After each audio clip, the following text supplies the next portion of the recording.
కుప్పంలో జరిగిన ఇన్సిడెంట్ చూస్తుంటే నిజంగా చాలా బాధాకరంగా ఉంది. సీఎం చంద్రబాబు నాయుడు గారి సొంత నియోజకవర్గంలోనే ఇలా జరుగుతుందంటే రాష్ట్రంలో మహిళలకి ఏమాత్రం భద్రత కల్పిస్తున్నారో ఒకసారి రాష్ట్ర ప్రజలు ఆలోచించగలరు.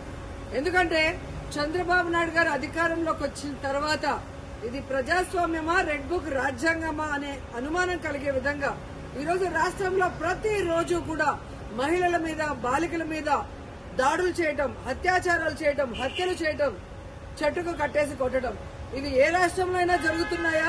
ఒక్క ఆంధ్రప్రదేశ్ లోనే జరుగుతుంది అంటే ఇక్కడ చంద్రబాబు నాయుడు గారు గాని, పవన్ కళ్యాణ్ గారు కానివ్వండి, అలాగే హోంమంత్రి అనిత గారు గాని ఎలా నిర్లక్ష్యంగా వ్యవహరిస్తున్నారు, ఎలా మహిళల రక్షణని గాలికి వదిలేశారో అందరికీ అర్థమవుతుంది. మాటలు మాత్రం ఇంత చెప్తారు. అధికారంలోకి వచ్చేప్పుడు ఏం చెప్పారండి? చంద్రబాబు నాయుడు అంటారు, ఎవరైనా ఆడపిల్లల జోలికి వస్తే అదే వాళ్ళకి చివరి రోజు అవుతుంది అన్నారు. మరి మీ సొంత నియోజకవర్గంలో భర్త అప్పు చేశాడని భార్యని చెట్టు కట్టేసి కొడుతుంటే మరి మీరు ఏం చర్యలు చేపట్టారు? ఎక్కడి నుంచి వీళ్ళకి ధైర్యం వచ్చిందని నేను అడుగుతున్నాను. మీ పార్టీకి సంబంధించిన తెలుగుదేశం పార్టీ నాయకుడు ఒకడు ఈ అమ్మాయిని కట్టేసి కొట్టడం నిజం కాదా? మరి అతనికి అక్కడ ఎక్కడి నుంచి ధైర్యం వచ్చింది? కొడుకు ముందర, చిన్న బిడ్డ ముందర అమ్మని కట్టేసి కొట్టారు అంటే ఈరోజు పోలీసులు చూసినా భయం లేదు. అలాగే చంద్రబాబు నాయుడిని, హోంమంత్రిని చూసినా మీ పార్టీ వాళ్ళకి భయం లేకుండా పోయింది. ఎందుకంటే లోకేష్ గారు చెప్పినట్టు ఎవరు ఎంత హింస చేస్తే, ఎవరు ఎంత దాడులు చేస్తే మీ గుడ్ లుక్స్ లో ఉండొచ్చు అన్న ఆలోచనతో రాష్ట్ర వ్యాప్తంగా అరాచక పాలన, అరాచకం సృష్టిస్తూ ముందుకు వెళ్తున్నారు. ఈరోజు సిగ్గుచేటు ఒక మహిళ హోంమంత్రిగా ఉండి కూడా ఈ రాష్ట్రంలో మహిళల పైన జరిగే దాడుల్ని అరికట్టలేకపోతున్నారు అంటే ఆవిడ నిర్లక్ష్యానికి నిదర్శనం కాదా?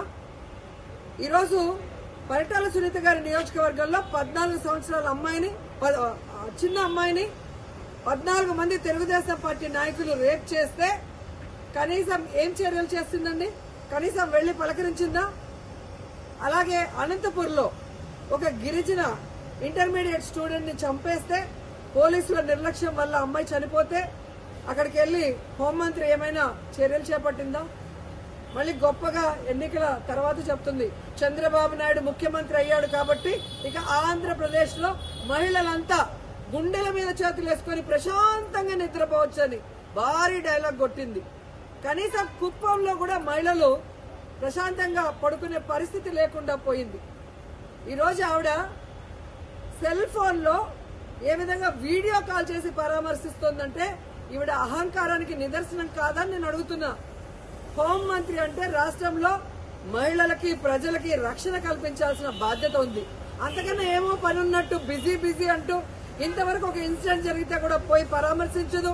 తప్పు చేసిన వాళ్ళని అరెస్ట్ చేయించాలన్న చిత్తశుద్ధి ఉండదు.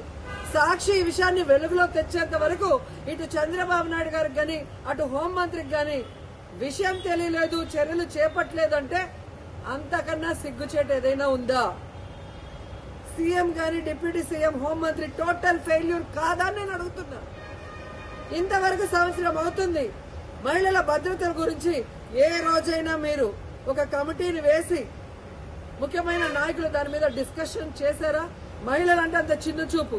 ఓట్లు వేసుకోవడానికి మహిళలు కావాలి, కానీ వాళ్ళకి రక్షణ ఇవ్వడానికి, వాళ్ళకి వెల్ఫేర్ చేయడానికి, వాళ్ళని అభివృద్ధిలో తీసుకురావడానికి మాత్రం వాళ్ళు మనుషులుగా మీకు పరిగణలో తీసుకోరు.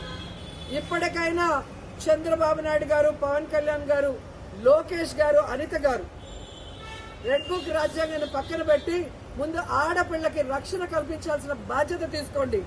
తప్పు చేసిన వాడు తెలుగుదేశం వాడైనా శిక్షించడానికి ప్రయత్నించండి. అంతేగాని టీవీల ముందు కూర్చొని చంద్రబాబు నాయుడు చెప్పాడు కదా అని జగన్మోహన్ రెడ్డి గారిని, భారతమ్మని తిట్టడానికి, సాక్షి మీద కేసులు పెట్టడానికి టైం ఉన్న హోంమంత్రి గారికి నేరస్తుల్ని శిక్షించడానికి టైం లేదా అని అడుగుతున్నాం.